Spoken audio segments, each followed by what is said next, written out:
سلام سلام كم يتسمحوا فتوات تخطاتلتنا ببزلخم وسلام كخونا لكم نتمنخو أبلادم دما حرز حقو سينا قاب إيرترانات سما يزركب له سدما إيرترا دما معدن غاز ندازن مجمارات فريتو لو بزعبو دما عبيت حبرت حيزلكم مسئلخو بزعبا زدما بحدو خينا عنرينا كبز مصعد دما هايل دبي دما بزعبا تقراني إيرتران عبيت حبرتان نكفر يزركب زلو بزعبا زون بحدو خينا عنرينا كبز مصعد دما نبرهان دما نتقرا وكيلكا صمدو وقت جبر من فوق إلكا نتبع يزركب زلو بزعبا زدما بحدو خينا عنرينا كم دما نزيمون كلام صلوت فستات يزلكم مسئلخو كسام وداتا فيديون حبيت مصرحون الشمو قدام فيديو دما أزود دما كم منجست إيرترا نمهارو نجرلنا يو أبي تبرما تكلاو زخنا سركي عليو أم منجست إيرترا جن كم زبال نجار يلن إيرترا عندما أو استعدم منجستي نبرتون أي نخون حزب نبرتون أي نخون نبرزر كابزلو بزعبا زدما حنت فيديو يزلكم مسئلخو سكي نزا فيديو زي لايكم بار نجمرا حزباو جنبار ويكم منجست إيرترا موسلو تمكروه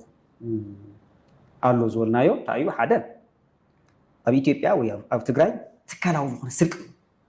تكلاو زخنا ميشربار تكلاو زخنا سرق حقتات أوجات دنبتات نايز عدي نات أحسكا ترديهاني تكلاو زخنا سرقي بقى زيجاس سرق سرحهم زخنا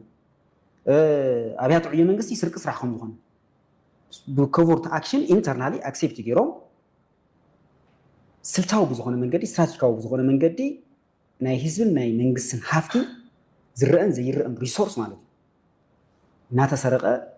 ناتا ጨረረ ይخرزሉ ስለዛ መንግስት ኤርትራው ባህ ነገር የለ ዜጋታት ኤርትራውን አውሽጣ ዶ ዝኾነ ይኹን አይነት ናይ መንግስትና ህዝብ ንብረት አጭበርቢሮም ኻሊ ኃይል ሆይ ትረን ስለዚ ካፍቲ ሶሎ ስርዓት ከም ተመክሮ ተወስዶ ትኽእል ኢኻ ምንም ፀገም የለ ስለዚ ናብ አሜሪካ ምኻደ የለካ ናብ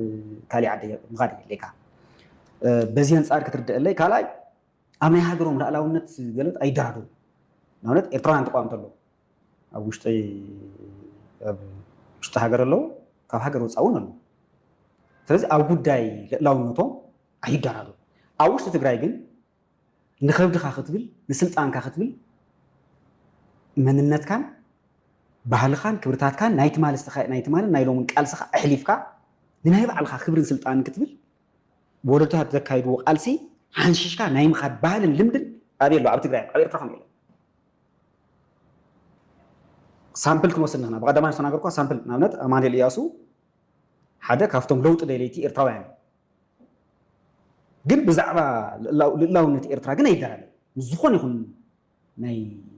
دقة على حيلو خينو لونتو بحلو قانكو مانتو تاريخو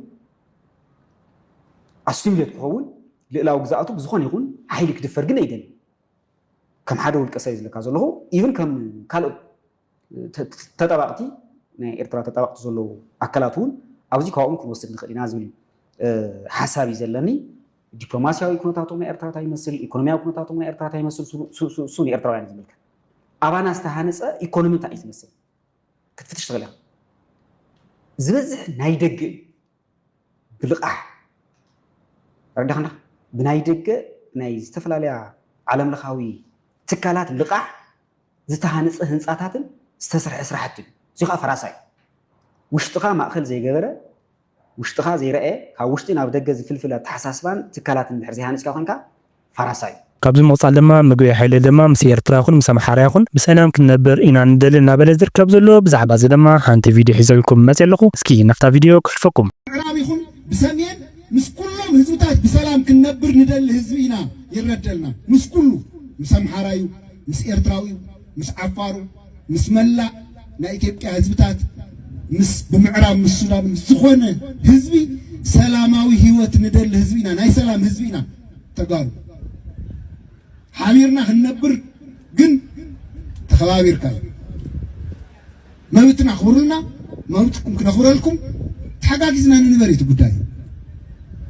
إذن حاجة تخبيرنا جن كنا كالسينا بقت سالي بسلاماو من قد يكون كام سلام وصا نزول ما ننياهم نجر دلوقتي كنكون لنا جن قطر حدا كلتا ثلاثة حزون كم هزبي بسلامة من قد بحقه من قد قداينا خفتحلنا تودينا هنقالسن نازي تقم نهزبي نسراوي نعبالات نخلو زلعال مدرخ مديركم زلهم قبو مدرخ كايزي ካብዚ መውፃእ ድማ ሃይለ ደደቢት ድማ ሻዕብያ ንኣብይ ኣሕመድ ዘደንግጽ ግብረ መልሲ ሂብዎሎ እናበለ ዝርከብ ዘሎ ከምኡ ድማ ዝተፈላለዩ ዓበይቲ ሓበሬታታት እናካፈለ ዝርከብ ዘሎ ብዛዕባኡ ድማ ሓንቲ ቪድዮ ሒዘልኩም መጽ ኣለኹ እስኪ ናብታ ቪድዮ ክሕልፈኩም ብዝተፈላለዩ ናይ ሻዕብያ እዮም ናይ መንግስቲ ኤርትራ ፍልጦ ዘለዎም እዮም ኣፍልጦ ዘለዎም ጥራሕተ ኮነስ መንግስቲ ኤርትራ እውን ዝፈልጦም ፔጃት እዮም እንብሎም ኣብ ፔጃቶም ዝጽሓፍዎም ኣብ ክልተ ናቕፋ ፕረስ ዝብልን ኣብቲ ማእኸል ምርምርን ስነዳን ዝብልን ተጻሓፉ ክልተ ጽሑፋት እንተሪኢኹም ግቡእ መልሲ ናይ ሻዕብያ እዩ ዝብል እምነት ኣለኒ ብሓፈሽኡ ንዓና ኣይኮነን ንትግራይ እውን እንተነኺኢኹማ ንዓና ስለዚ ነኽኣና ንዓና እውን ስለ ዝምልከተና ንህልውናና ክንብል ክንምልስ ኢና ዝብል ኣለዎ ኣብቲ ናይ ናቕፋ ፕረስ እዚ እዩ ዝብል ንህልውናና ክንብል ክንምልስ ኢና ይብል መልሲ ክንህብ ኢና እዩ ዝብል የትግራይ እውን ተነኺኢኹማ ይብል ኣብቱ ናይ ማእኸል ምርምርን ስነዳን ዝብል ፔጆም ከዓ ድሌቶም ካልእ ነይሩ ድሌቶም ህዝቢ ትግራይ ደምሲሶም ህዝቢ ኤርትራ እውን ደምሲሶም ኣብ ትግራይ ዘሎ ናብ ኤርትራ ዘሎ ናይ ምጥቃም እዩ ትድሌት ሕልምን ጋህደን ግን ነንወይኖም እዩ ስለዚ ኤርትራ ምውራር ባሕሪ ኤርትራ ምጥቃም ኣይከኣልን ኤርትራ ንምውራር ዝግበር ፈተነ ኩሉ ክባር ዋጋ ክኽፈሎም ምዃኑ ይቕመጥ እዚኦም ተደሚሮም እንታይ እዮም ዘርእዩና ሻዕብያ ድልውቲ እየ ዓርሰይ ክከላኸል ኣይወረርን ኣይነክእን ዓርሰይ ክከላኸል ግን ድልውቲ እየ ዝብል መልሲ ሂባላ ዝብል እምነት ኣለኒ እምነት ጥራሕተ ኣይኮነት መልሲ እውን ንሱ እዩ ኣብዚዩ ኤርትራውያን ክርድእዎ ዝግብኦም እንታይ ኣሎ እንታይ ኢልና ሓደ ድልየት ጥራሕ ኣይኮነን ናይ ኣብይ ኣሕመድ ድልየቶም ባሕሪ እውን ኣይኮነን ባሕሪ ድልየት ዘለዎ ባሕሪ መፁ ይካረ ምናልባሽ እውን ኣውርዱልና እንደዚ እንደውሰዱ እሞ ነፃ ኣገልግሎት ናይ ባሕሪ ክንረክብ እንዳሃውና ኢልካ ምርድዳ መንባብ ይከኣል እዩ ካብዚ መውፃእ ድማ ንብርሃነ ድማ ንትግራይ ወኪልካ ጽምዶ ክትገብር መን ይወኪልካ እስኻ ኣክቲቪስት ንኻ እናተባህለ ዝርከብ ዘሎ ከምኡ ድማ ብርሃነ መልሲ ሂበሎ ብዛዕባ እዚ ድማ ሓንቲ ቪድዮ ሒዘልኩም መጽ ኣለኹ እስኪ ናብታ ቪድዮ ከልፈኩም ትግራይ ወኪልካ ጽምዶ ክትገብር መን ይፈቅድልካ መን ይስልጣን ሂቡካ ኣክቲቪስት ኢኻ ንትግራይ ወኪልካ ጽምዶ ክትገብር መን ይፈቅድልካ መን ይስልጣን ሂቡካ ጊዜያዊ መንግስቲ ትግራይ ምስ ፌደራል መንግስቲ ተዋዒሉ ኣብ ዝፈረሞ ርክብካ ጎንፃ ይፈጥር እንዶ ኣይቃረን ሓደ ኣነ ንህዝብን ንመንግስትን ወኪል ኣይኮንኩን ከም ሓደ ኣክቲቪስት እየ ኣክቲቪስት ባይ ዲፎልት ናይ ህዝቢ ድጋፍ ክህልዎ ክእል እዩ ናይ ህዝቢ ድጋፍ ሉታ ኣክቲቪስት ማለት እዩ ሶ ፎርማል ዝኾነ ሪፕሬዘንቴሽን የብሉን ኣክቲቪስት ኣክቲቪስት ኣድቮኬተር እዩ ኣክቲቪዝም ጥራሕ ኣይኮነን ዝሰርሕ ዘሎ ኣነ ኣጋጣሚ ኮይኑ ኣብ ክልተ ዓይነት ኣክቲቪዝም እየ ዝሰርሕ ዘለኹ እቲ ሪሊጅስ ኣክቲቪዝም ካብኡ ከዓ ፖለቲካል ኣክቲቪዝም እየ ዝሰርሕ ዘለኹ ሶ ብዙሕ ህዝቢ ተተኸቲሉንላየ ብጣዕሚ እየ ዝሕጎስ ከምኡ ተኮይኑ ማለት እዩ ፎርማሊ ንህዝቢ ትግራይ ትውክል ኢኻ ተባሂሉ ብደብዳቤ ዝተወከልኩ ሰብ ኣይኮንኩን ኣነ ትዋና ናተይ ፃዕሪ ድማ ኢንፎርማሊ ናይ ህዝቢ ትግራይ ውክልና ረኺበስ ኣነ ዝደልዮ ናይ ፖለቲካ ራእይ ኣቺቭ ንክገብር ብዙሕ ኦዲየንስ ከልወና ኣለዎ ኢለ እየ ዝኣምን ሶ ቶም ናተይ ኦዲየንስ ናተይ ሓሳብ ዝሰምዑ እሶም ሒዘ ምስ ህዝቢ ኤርትራ ሰላምን ሕውነትን ላፍቱ ዝነበሮ ባክ ሪስቶር ንምግባር እየ ዝቃለ ዘለኹ ስለዚ ናይ ህዝቢ ውክልና የብለይን ካልኣይ ጀነራል ታደሰ ወረደ ኣብ ኣዲስ ኣበባ ከይዲ ክሽቦም ከሎ 8 ውዕልታት ፈሪሙ እዩ ብኣብይ ኣሕመድ ውዕለ ይብሎን ኣነ ትእዛዝ እዩ 8 ትእዛዛት ይፈሪሙ መፅኡ እዚ ኣካል ውዕል ፕሪቶሪያ ኣይኮነን ውዕል ፕሪቶሪያ እንታይ ዝብል ስታስኳ ኣንተ እዩ ዝድምድም ብሓፈሻ ማለት እዩ እቲ ሓደ ግዛኣታዊ ሓድነት ትግራይ ቅድሚ እቲ ኩናት ምጅማሩ ናብ ዝነበረ ምምላስ እዩ እቲ ካልኣይ ኣብ ውሽጢ ዘለዉ ናይ ደገን ናይ ውሽጥን ወረርቲ ሓይልታት ገበድቲ ሓይልታት ዕጡቓቶም እውን ሰፈርቲ እውን ተሃልዮም ክወፁ ምግባር እዩ ሳልሳይ ተመዛበልቲ ወገናትና ምስ ሙሉእ ውሕስነቶም ምስ ትግራይ ፖሊስ ላብ መረበቶም ክምለሱ ኣለዎም እዩ ምክንያቱ ስታስኳ ኣንቴ ማለት ንሱ እዩ እቲ ዝነበረት ትግራይ ቅድሚ ኩናት ስለ ዝኾነ ማለት እዩ ዘን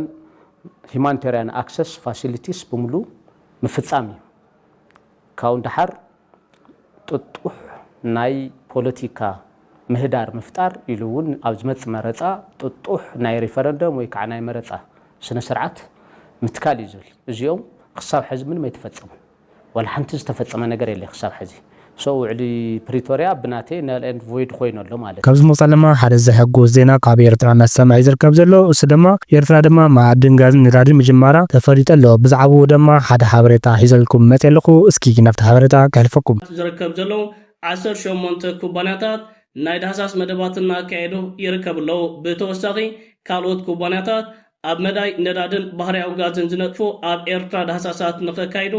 ናብ መንግስቲ ኤርትራ ናይ ስራሕ ወረቓቕቲ ተረኪቦም ፍቓድ ይጽበዩ ከም ዘለው ኣብ ዝሓለፈ እዋናት ምስ ዜናታት ናይ ዕድና ተታሒዙ